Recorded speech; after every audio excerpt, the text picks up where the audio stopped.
ये है Drake passage, दुनिया का सबसे खतरनाक समुद्री रास्ता जिसे हजारों साल से इंसान अवॉइड करते आए हैं।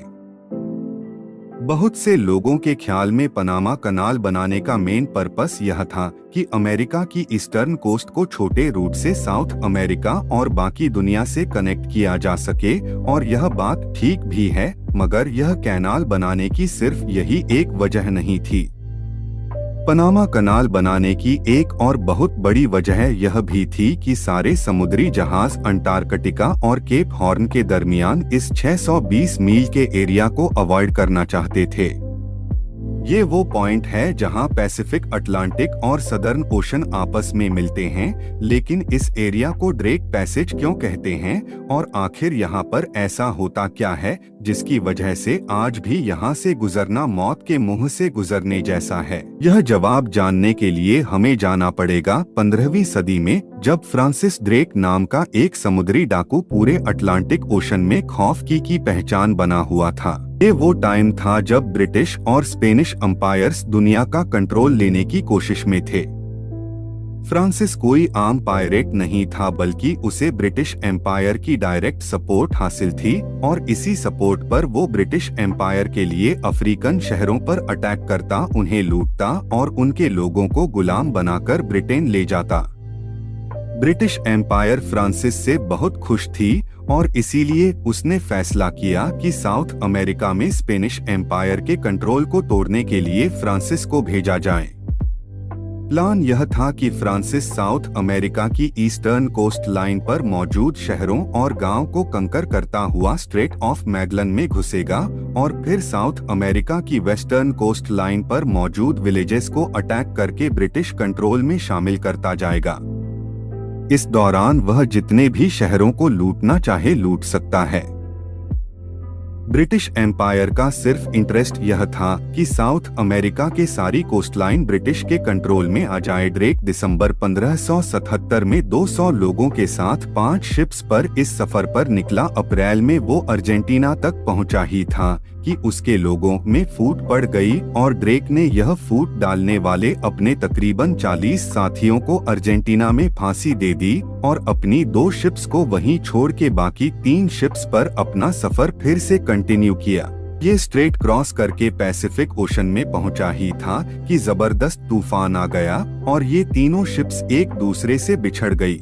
शिप के लोगों ने समझा कि शायद ड्रेक मर गया है, और वो वापस इंग्लैंड चले गए। दूसरी शिप तूफान में बिछड़कर ड्रेक पैसेज में आई और यहाँ पर गायब हो गई। ड्रेक इसी शिप का पीछा करते हुए ड्रेक पैसेज के किनारे तक आया।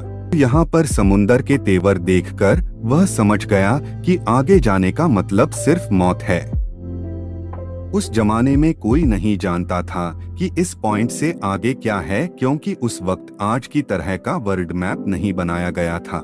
ने अपनी शिप वापस मोड़ी और दोबारा साउथ अमेरिका की वेस्टर्न कोस्ट की तरफ बढ़ गया, और फिर वेस्टर्न कोस्ट लाइन पर लूट मार करके सैन फ्रांसिस्को जाकर रुका। वो दोबारा ब्रिटेन वापस नहीं जा सका, क्योंकि वो डर गया था कि अगर वापस जाते हुए वो फिर गलती से इस एरिया में फंस गया तो शायद जिंदा ना बच सके। इसीलिए इस एरिया का नाम ड्रेक पैसेज रखा गया कि समुंदर के इस हिस्से में उससे पहले कोई और शिप लेकर नहीं आया था, या आया भी हो तो वो शायद जिंदा नहीं बचा था कि वापस जाकर किसी को कुछ बता सके। ड्रेक ने अपने करीबी साथियों को बताया था कि उसे लगता है कि समंदर के उस पार शायद कोई दूसरी दुनिया है, या कोई ऐसा आइलैंड है जहां पर इससे पहले कोई नहीं जा सका। ड्रेक असल में जिसे आइलैंड समझ रहा था वो अंटार्कटिका था। हजारों साल से इंसानों का मानना था कि यहाँ पर कोई कॉन्टिनेंट जरूर है। एशिएंट ग्रीक्स इसे टेरा ऑस्ट्रेलिस इनकॉग्निटा मतलब द अननोन सदर्न लैंड कहते थे, लेकिन किसी ने भी अपनी आंख से इसे नहीं देखा था। 177वीं सेंचुरी में ब्रिटिश एक्सप्लोरर कैप्टन कुक इसी सदर्न कॉन्टिनेंट की खोज में निकला। वो यह सारा अटलांटिक ओशन क्रॉस करके साउथ ओशन में घुस गया, मगर उसे अंटार्कटिका नजर नहीं आया, और वापस आते हुए उसकी शिप इसी ड्रेक पैसेज में फंस गई, और वो बहुत ही मुश्किल से वहां से जान बचाकर निकला। कैप्टन कुक दोबारा कभी इस समुंदर में नहीं गया। हालांकि ये वो कैप्टन कुक था जो उस वक्त का सबसे बड़ा एक्सप्लोरर माना जाता था। इसी कैप्टन कुक ने न्यूजीलैंड को डिस्कवर किया था।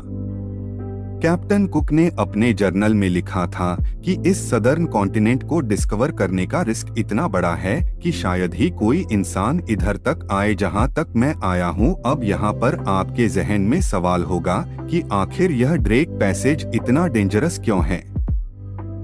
दुनिया में और जगहों पर भी तो ओश आपस में मिलते हैं, तो फिर यहाँ पर ऐसा क्या है? असल में ड्रेक पैसेज वो पॉइंट है जहां पर अंटार्कटिका के ठंडे और अटलांटिक और पैसिफिक के गर्म पानी के ओशियस आपस में मिलते हैं, और इस मिलाप के नतीजे में पानी का फ्लो 200 मिलियन क्यूबिक यार्ड्स पर सेकंड हो जाता है। यह फ्लो कितना होता है, इसे इस एग्जाम्पल से समझें कि अमेजन रिवर दुनिया का सबसे पावरफुल दरिया है और उसका फ्लो ड्रेक पैसेज के फ्लो से 600 टाइम्स कम है। इस तेज फ्लो की वजह से यहाँ समुंदर की लहरें 60 से 80 फीट तक चली जाती हैं, जो किसी भी समुद्री जहाज के लिए बहुत खतरनाक है। गर्म और ठंडे पानी के मिलाप से इस एरिया में बहुत से साइक्लोन्स भी आते हैं, और फिर अंटार्कटिका से आने वाले पानी की वजह से यहाँ का टेम्परेचर -5 डिग्री तक गिर जाता है। और फिर यह पॉइंट दुनिया के रिमोट तरीन एरियाज में से है। नीचे अंटार्कटिका है जहां कोई रहता नहीं, और ऊपर खतरनाक समुंदर है। तो अगर आपकी शिप को यहां कोई हादसा हो जाए तो इसका मतलब है कि you are on your own. इन्हीं खतरा को देखते हुए 17वीं सदी में कैप्टन कुक ने दुनिया को वार्न किया कि सदर्न कॉन्टिनेंट को डिस्कवर करने का ख्याल जहन से निकाल दो। मगर इंसान की प्रकृति है कि उसे जिस चीज से खबरदार किया जाए वो उसकी खोज जरूर लगाता है, और ऐसा ही हुआ। 20वीं सेंचुरी के आते ही हर तरफ एक्सप्लोरेशंस और डिस्कवरीज का क्रेज हो गया। सब एक्सप्लोरर की नजरें अब साउथ पोल पर थी। 1914 में मशहूर ब्रिटिश एक्सप्लोरर अर्नेस्ट शकलन ने अंटार्कटिका को एक्सप्लोर करने का इरादा किया। अटलांटिक ओशन को क्रॉस करते हुए वह जब इसी ड्रेक पैसेज के पास पहुंचा तो समुंदर की लहरों ने उसकी शिप को इधर बर्फ के ग्लेशियर्स में धकेल दिया और उसकी शिप संपूर्ण तबाह हो गई। अर्नेस्ट ने अपने कुछ साथियों को इधर बर्फ पर उतारा और बाकी 5 साथियों को लेकर एक छोटी सी लाइफ बोट में करीब ही किसी आइलैंड की तलाश में निकला ताकि कहीं से हेल्प ले सके। 1 महीना समुंदर में भटकने के बाद आखिरकार अर्नेस्ट साउथ जॉर्जिया आइलैंड पहुंच गया। मगर इस 1 महीने में उसने जो कुछ एक्सपीरियंस किया उसको उसने कुछ ऐसे लिखा कि this is the worst and most dangerous part of our world's oceans, और मेरा इस आइलैंड तक पहुंचना किसी मिरेकल से कम नहीं है। अर्नेस्ट ने यह भी कहा कि Antarctica is the last great journey left to man. अगले 3 महीनों में 3 अटेम्प्ट्स करके अर्नेस्ट के बाकी साथियों को बचा लिया गया, और मिरेकल असली इस पूरे एक्सपेडिशन में कोई भी आदमी जान से नहीं गया।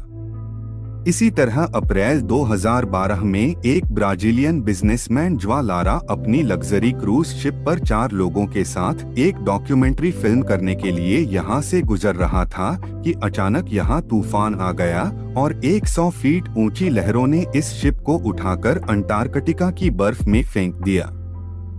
लकीली शिप का रेडियो काम कर रहा था और उन्होंने फौरन चिली को रेस्क्यू अपील भेजी, मगर मौसम इतना खराब था कि चिली की रेस्क्यू टीम को यहां पहुंचते पहुंचत 4 दिन लग गए और बड़ी ही मुश्किल से सबको बचाया गया। पिछले 10 सालों में यहाँ ऐसे बहुत से वाकयात हो चुके हैं वो कि अब मॉडर्न समुद्री जहाजों के आने से पुराने वक्त जैसे एक्सीडेंट्स कम हो गए हैं, मगर अभी भी सारे समुद्री जहाज यहाँ से गुजरने से कतराते हैं और वो ड्रेक पैसेज के बजाय स्ट्रेट ऑफ मैगलन के तंग रास्ते से गुजरना ज्यादा प्रेफर करते हैं। हालांकि स्ट्रेट ऑफ मैगलन में भी मौसम बहुत अनप्री फॉग आ जाती है, कभी तेज हवाएं चलने लगती हैं और मौसम बहुत ठंडा हो जाता है, मगर स्टिल ड्रेक पैसेज के मुकाबले में ये रूट फिर भी सेफ है। पनामा कनाल के आने से पहले सारी कमर्शियल शिप्स इस रूट से वेस्टर्न साउथ अमेरिका और नॉर्थ अमेरिका जाती थी, फिर पैरामा कनाल के आने के बाद यह रूट लगभग जनहीन हो गया है। लेकिन एक बार फिर इस रूट पर समुद्री जहाजों की भीड़ लगने वाली है, क्योंकि पनामा कनाल खतरे में है। पनामा कनाल के फ्यूचर को किस चीज ने खतरे में डाला है, इस पर हमने यह वीडियो बनाई है। ड्रेक पैसेज हमारी दुनिया के नो-गो एरियाज में से एक है, लेकिन यह गैप हमारी दुनिया के लिए बहुत जरूरी भी है, क्योंकि अंटार्कटिका की बर्फ जब पिघलती है तो सारा पानी यहीं से दुनिया के बाकी समुद्रों में जाता है। यह ड्रेक पैसेज एक एग्जाम्पल भी है कि हमारी टेक्नोलॉजी जितनी भी महान हो जाए, नेचर के सामने हम आज भी उतने ही बेबस हैं जितने हजारों साल पहले थे। अगर आपको यह वीडियो अच्छी लगी है तो चैनल को सब्सक्राइब जरूर कर लें। आपके लिए तो शायद यह छोटी सी चीज हो, मगर हमें इससे बहुत मोटिवेशन मिलती है। मिलते हैं नेक्स्ट वीडियो में एक और इंटरेस्टिंग टॉपिक के साथ। अपना ख्याल रखें। धन्यवाद।